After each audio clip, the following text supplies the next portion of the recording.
काल काँग्रेसचे काही नगरसेवक गटनोंदणीसाठी गेले होते, नेमकं एंड प्रोसिजर काय झाली नेमकं विभागीय आयुक्त कार्यालयात? असं आहे की नवीन नियमानुसार फॉर्म 3 नंबरचा फॉर्म भरून दिल्याशिवाय त्यांना तिकडे मतदानात सहभागी होता येत नाही किंवा मतदानाचा अधिकार प्राप्त होत नाही. त्यामुळे ते एफिडेव्हिट एक द्यावं लागतं. त्यासाठी काल जवळपास 18 नगरसेवक आयुक्त कार्यालयात गेले होते, कारण ते जर केलं नाही तर त्यांना मतदानाचा अधिकार प्राप्त होत नाही. आणि दुसरा विषय असा होता की यापूर्वीच एका काँग्रेसच्या गटाने 12-13 लोक घेऊन नवीन गट स्थापनेचा प्रयत्न केला आणि तो काही गटाला मान्यता मिळाली नाही. म्हणून आमच्या लोकांनी जाऊन त्या ठिकाणी काही नगरसेवक आमचे गेले आणि त्याला मान्यता त्या गटाला दिली आहे का हे विचारलं. दिली नसेल तर आमचा संख्या जास्त आहे, त्यामुळे या गटाला मान्यता द्यावी अशा प्रकारची मागणी केली. परंतु काल विभागीय आयुक्त जे आहेत ते पूर्ण सत्ताधाऱ्यांच्या दबावाखाली आहेत. या फॉर्म 3 सुद्धा भरून घेताना खरं म्हणजे स्टॅच्युटरी अधिकार फक्त तेवढे आयुक्तांना आहेत. त्यांनी दिलेले कागदपत्र तपासायचे आणि ते तपासून त्यांना मान्यता द्यायची, नोंदणी करायची, केवळ नोंद करायची, एवढाच अधिकार त्यांना आहे. काल आमचे 2 वकील सुद्धा गेले. काही 6 नगरसेवकांचे प्रमाणपत्र गहाळ झाले निवडणुकीच्या काळात निकाल लागल्यानंतर. त्या प्रमाणपत्रासाठी रितसर पोलीस स्टेशनला मिसिंगची तक्रार दिली आणि ती तक्रार घेऊन आयुक्ताच्याकडून जे निवडणूक निर्णय अधिकारी आहेत त्यांच्याकडून ते प्रमाणपत्र घेतलं. खरं तर प्रमाणपत्र हे कंपल्सरी नाही आयुक्तांना दाखवण्याची, आयुक्तांना नोंदणी करताना देण्याची, पण हे आयुक्त मात्र पूर्ण सत्ताधाऱ्यांच्या ताटाखालचं मांजर झाल्यासारखे वागतायत. या आयुक्त आहेत त्यांनी या प्रक्रियेमध्ये काल वकील सुद्धा उभे होते, हायकोर्टात सुद्धा रुलिंग दाखवलं त्यांनी. आणि तुम्हाला गट स्थापन करायसाठी कुणाचीही सल्ला घेण्याची गरज नाही, फक्त नोंदणी करण्याची आवश्यकता आहे. माणसं प्रत्यक्ष ते आहेत का नाही, आणि प्रमाणपत्राची सुद्धा गरज नाही, कारण गॅजेट प्रसिद्ध झाल्यानंतर गॅजेटमध्ये असलेलं नाव आणि ID प्रूफ आणि प्रत्यक्ष व्यक्ती एवढंच तपासून इन कॅमेरा त्यांना नोंद करून घ्यायची आहे. पण आम्ही बघतो आहोत आयुक्ताला कुठला तरी दबाव आहे आणि आमच्या नगरसेवकांना मतदानापासून वंचित ठेवण्याचा कट या आयुक्त रचत आहेत. कायदेशीर लढाई आम्ही लढूच, परंतु सत्ता प्राप्तीसाठी भारतीय जनता पक्षाने त्यांच्यावर पूर्णतः दबाव टाकलेला आहे. ते म्हणाले की आम्ही रोज यांना फिरवू, आम्ही गट स्थापन होऊ देणार नाही. तिला कुठला अधिकार? अरे तुला जे बाई अधिकार दिला आहे आयुक्त मॅडम, तेवढाच अधिकार दिला आहे आलेल्या लोकांची नोंदणी करून घेणं. जर तुम्हाला नोंदणी करून मान्यता द्यायची नसेल तर रिटर्न मध्ये द्या की आम्ही हे करू शकत नाही किंवा ह्या त्रुट्या आहेत. ते पण द्यायला तयार नाही आणि नोंदणी करायला तयार नाही. अशा प्रकारची दुपट्टी भूमिका या विभागीय आयुक्तांनी आता घेतलेली आहे. मी आता त्यांना वेळ मागेल, मी त्यांच्याकडे जातोय 11 वाजता आणि त्यांना मी विचारणार आहे की तुम्ही मला रिटर्न मध्ये दिल्याशिवाय मी तिथून उठणार नाही. तुम्हाला नाकारायचा अधिकार असेल तर नाकारा, स्वीकारायचा अधिकार असेल स्वीकारा, परंतु ते रिटर्न मध्ये दिलं पाहिजे. ते रिटर्नही देत नाहीत, ते गटस्थापनही करत नाहीत.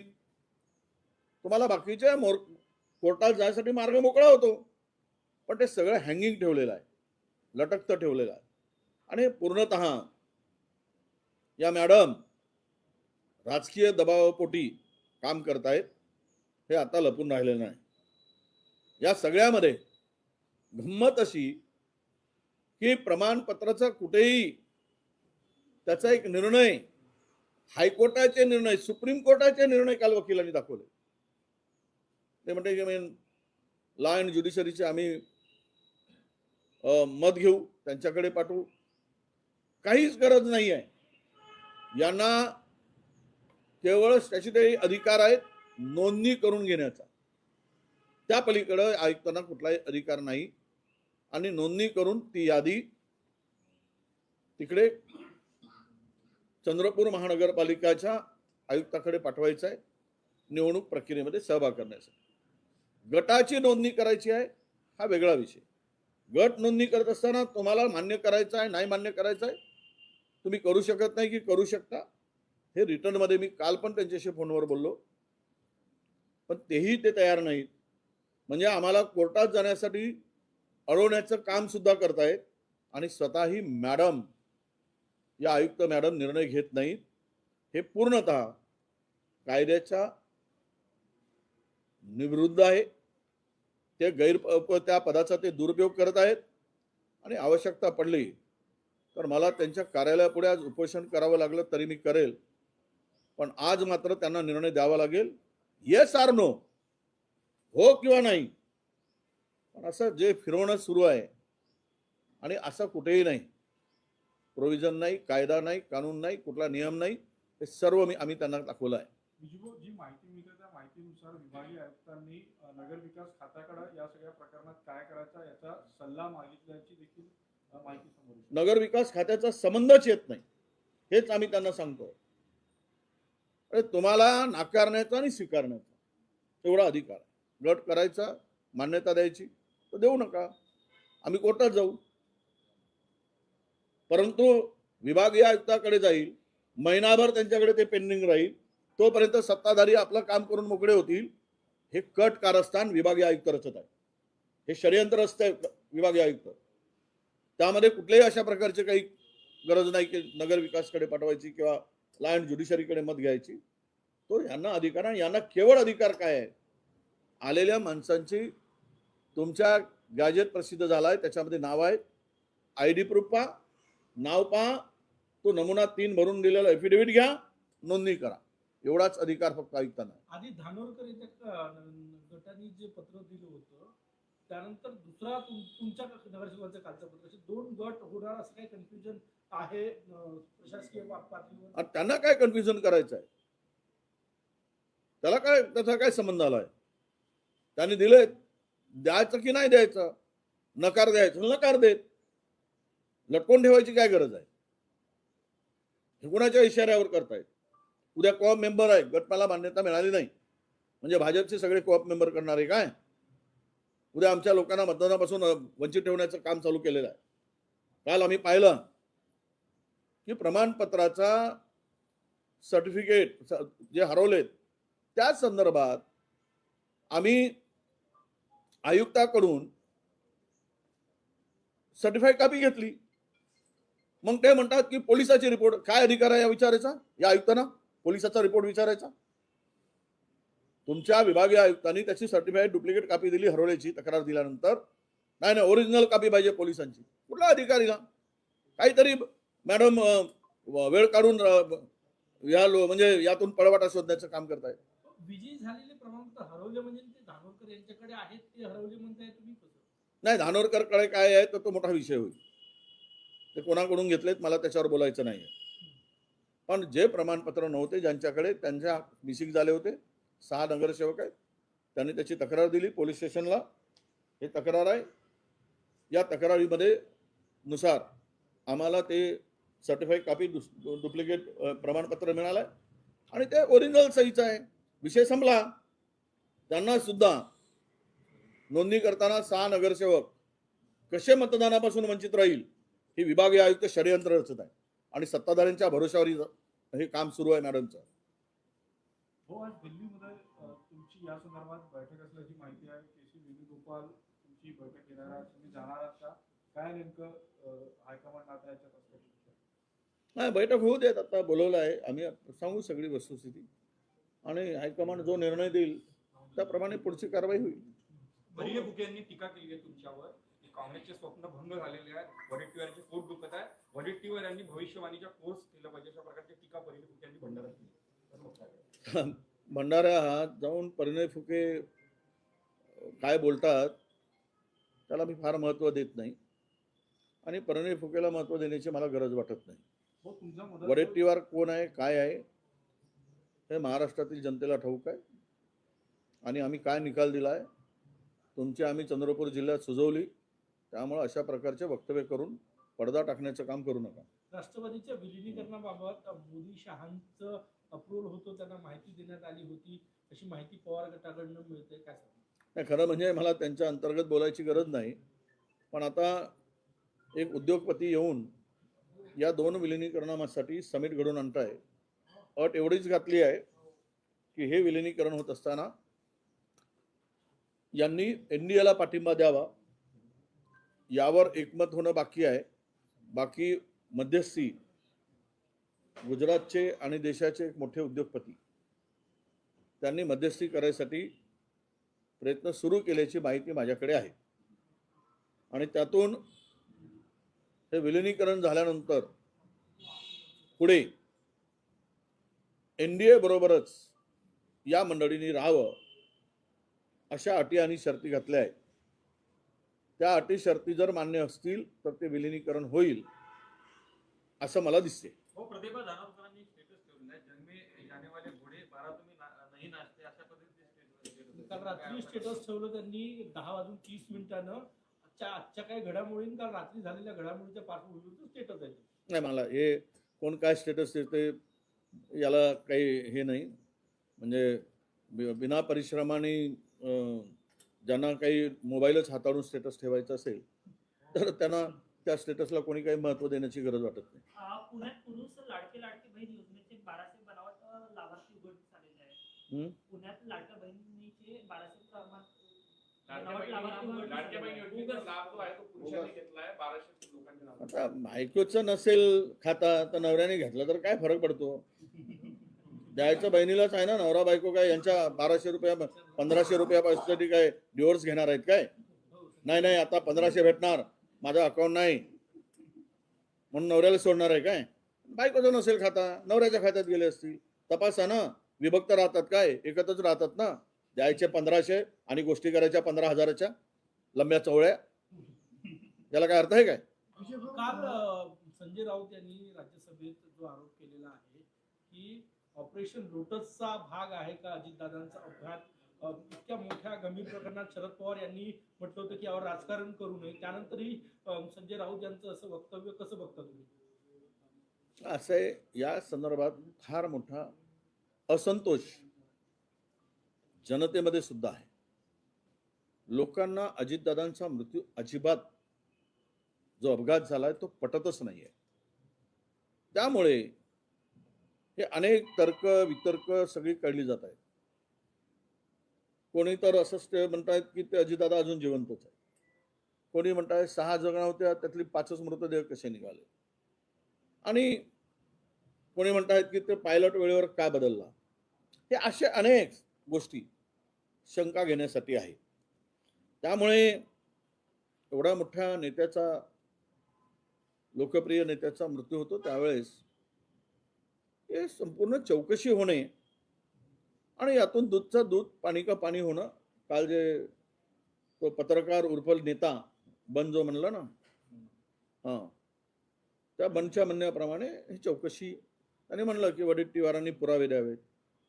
आता मी काय सीबीआयचा माणूस आहे पुरावा द्यायला त्याला? सरकार तुझी, सर्व तुमचं, केंद्रात तुमचा, राज्यात तुमचा, पुरावे तुम्ही गोळा करा. मी काय कोणाचं नाव घेतलंय की हे दोषी आहेत की ते दोषी आहेत?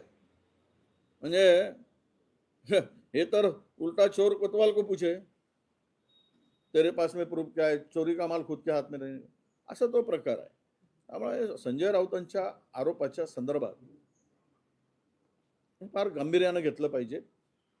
एक खासदार पार्लमेंटमध्ये ऑन रेकॉर्ड हे जर वक्तव्य करतो आहे त्याचं गांभीर्य लक्षात घेतलं पाहिजे आणि त्या दृष्टीनं चौकशी झाली पाहिजे असं मला वाटतं. विमान अपघाताचा पहिल्यांदा सीआयडी चौकशी जाहीर करण्यात आली, हे पण एक अमेझिंग गोष्ट. सीआयडी चौकशी आता महाराष्ट्रामध्ये दिल्लीशी सुरू आहे. चौकशी CID म्हणजे शुद्ध वेळ काढूपणा असं मी मानतो. CID चौकशीमध्ये 5% सुद्धा काही निष्पन्न झाल्याची माहिती माझ्याकडे नाही. गेल्या 30 वर्षात मी पाहतोय. भाऊ त्यामुळे ही चौकशी CBI लेवलवर व्हावी अशी सगळ्यांची मागणी आहे. त्या दृष्टीने प्रयत्न केले पाहिजे. भाऊ अजितदादांच्या पक्षाचे एक राजकीय सल्लागार आहेत नरेश अरोरा. डिझाईन बॉक्स नावाची कंपनी त्यांची आहे आणि त्यांनीच त्यांच्या पक्षाला पिंक कलर दिला असं बोललं जातं.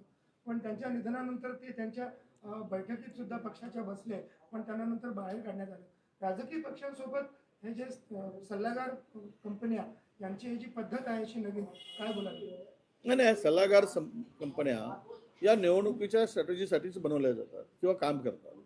आणि हे काही सल्लागार फुकट नसतात ना, हे त्याचा मोबदला घेतात. पैसे घेऊन या कंपन्या व्यावसायिक दृष्टीनं काम करणाऱ्या कंपन्या आहेत. त्याचा इन्व्हॉल्वमेंट पक्षात किती असावा, कोर कमिटीमध्ये, कोर बैठकीमध्ये, हा तो त्या पक्षाचा अधिकार आहे. त्यामुळे त्यांना खरं तर त्यांनी बसायलाच नको, अपमान करून घ्यायला नको. पैसे मोजून त्यांना घेतलेला आहे. ती कंपनी जी काम करते आहे ती फुकट काम करत नाही. कोणतीही कंपनी असेल, निवडणुकीचं मॅनेजमेंट करणारी जी कंपनी आहे त्या सगळ्या हायरच केल्या जातात. त्यामुळे यामध्ये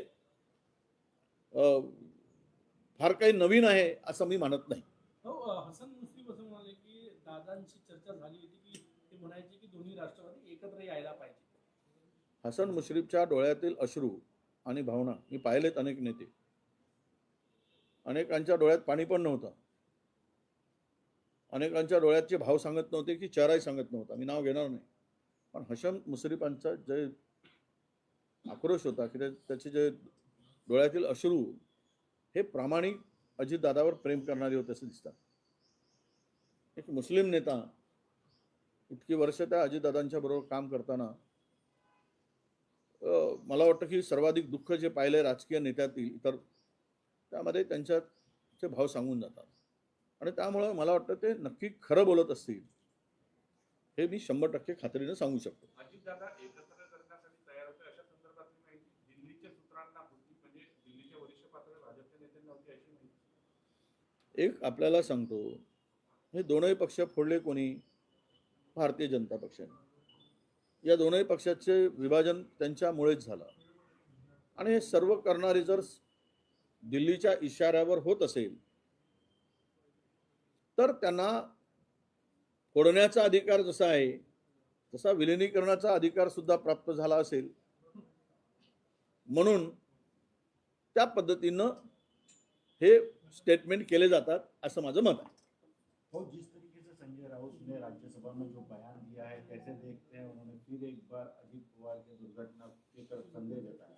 देखिए, ये इन्होंने पार्लियामेंट में बात की है, ऑन रिकॉर्ड है. अगर कोई इस तरह की बात करते हैं, आरोप करते हैं या इसके बारे में बताते हैं तो ये इसको थोड़ा सा सीरियसली लेना चाहिए, गंभीरता से लेना चाहिए और इसका कॉग्निशन लेना चाहिए. यह हमारा कहना है.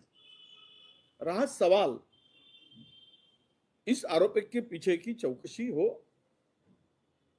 और सच्चाई जनता के सामने आए.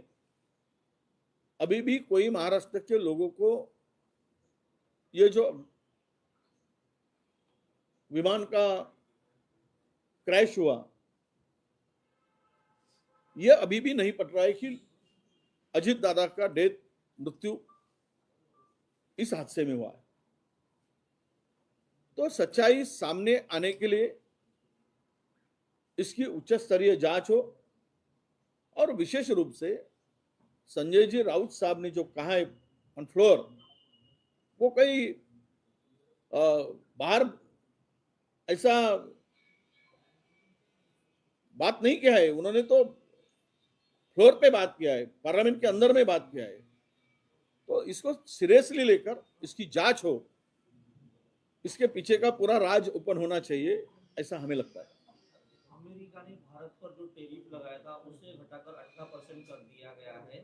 प्रधानमंत्री नरेंद्र मोदी जी ने एक्स पर पोस्ट करते हुए कहा ट्रम्प हमारे अच्छे मित्र है और 140 करोड़ भारतवासियों की ओर से मैं उनका धन्यवाद करता हूँ. उन्होंने टेरिफ 18%. नहीं, मुझे लगता है कि ये तो ठीक किया है. अमेरिका ने टैरिफ कम किया है, इम्प्लीमेंट कब होता है वो देखेंगे। पर वो ट्रम्प को लोग सर्किट मानते हैं, अमेरिका के प्रेसिडेंट को लोग सर्किट मानते हैं हमारे हिंदुस्तानी भाषा में। तो सर्किट कब गिड़गिड़ जैसा रंग बदलेगा इसका कोई भरोसा नहीं। इसके पहले भी प्राइम मिनिस्टर के दोस्त वो रहे थे, बीच में दुश्मनी हुई, फिर से अगर दोस्ती होती है तो देश के लिए दीर्घकाल चले, लंबे दूर तक चले और हिंदुस्तान को फायदा हो। ये सब हिंदुस्तान की जनता की इच्छा रहेगी, पर ये टिकना चाहिए, टिकाना चाहिए। आजकल तो मैंने कहा कल भी, हमारी कोई नेबर कंट्रीज हमारे साथ नहीं है, तो दूर दूर तक जो अमेरिका दिखते वो तो भी कम से कम हमारे साथ बनी रहे। गिरिराज सिंह जो केंद्रीय मंत्री है, उन्होंने ऐसा कहा है कि ममता बनर्जी चोर है, उन्हें जेल में होना चाहिए। वो गिरिराज सिंह को कौन काम में लेते हैं, उनकी क्या अहमियत है? अब चोरों की यादी बनाए तो आधा हिंदुस्तान खाली हो जाएगा, और शुरुआत कहाँ से करना है ये भी देखना पड़ेगा। जो लड़ता है वो चोर होता है, देशद्रोही होता है, और इनके सुर में जो सुर मिलाता है वो देश प्रेमी होता है। ये जो भाषा परिभाषा बनाई गई है उसके तहत वो बात करते हैं, इससे ज्यादा उनको महत्व देने की जरूरत नहीं है। चंद्रपूरवर एक प्रश्न, उबाटा आणि वंचितचे जे उबाटाचे ॲक्च्युली जिल्हा प्रमुख जे आहेत गिरे, त्यांनी असं सांगितलं की आम्हाला जो महापौर पद देईल त्याच्यासोबत भाजपसोबत सुद्धा चर्चा सुरू आहे। नाही, ह्या मला वाटतं की जसं काय आता देशाची सत्ता महाराष्ट्राचा मुख्यमंत्री चंद्रपुरातून निवडला जाणार आहे, अशा प्रकारची चर्चा सध्या रंगत आहे। मुख्यमंत्री म्हणजे महाराष्ट्राची सत्ता आता यातून हलणार आहे किंवा बसणार आहे। एक तर दोनही पक्षाकडे बहुमत नाही, त्यांच्याकडे नाही ना आमच्याकडे नाही। फुकटचा घंटा आम्ही हलवतात मंदिरात जाऊन, कशाला हलतो मला काही कळत नाही। अरे ज्यांच्याकडे ते संख्याबळ जुळतील त्याचा महापौर होईल, आमच्याकडे नाहीत ना भाजपकडे नाही आहे, याची चर्चाच होत नाही। जसं काय आमच्याकडे बहुमत आहे काँग्रेसकडे, आणि बहुमत असताना सुद्धा सत्ता बनवत नाही, अशा प्रकारचं चित्र रंगवलं जात आहे। आम्हाला सुद्धा 4-5 लोकांची आवश्यकता आहे, त्यांना सुद्धा आवश्यकता आहे 10-15 लोकांची, 10 लोकांची, 12 लोकांची। आता हे लोक मधात आहेत, निश्चित रूपाने यांची बार्गेनिंग पॉवर वाढली आहे। यांना वाटतंय की या दोघांनाही गरज आहे, जो हमारे को ज्यादा देगा वो हम उसके साथ चलेंगे, असे वक्तव्य मी आता ऐकतोय। पण त्याला काही वैचारिक आणि आमच्या आघाडीचा धर्म सुद्धा आहे।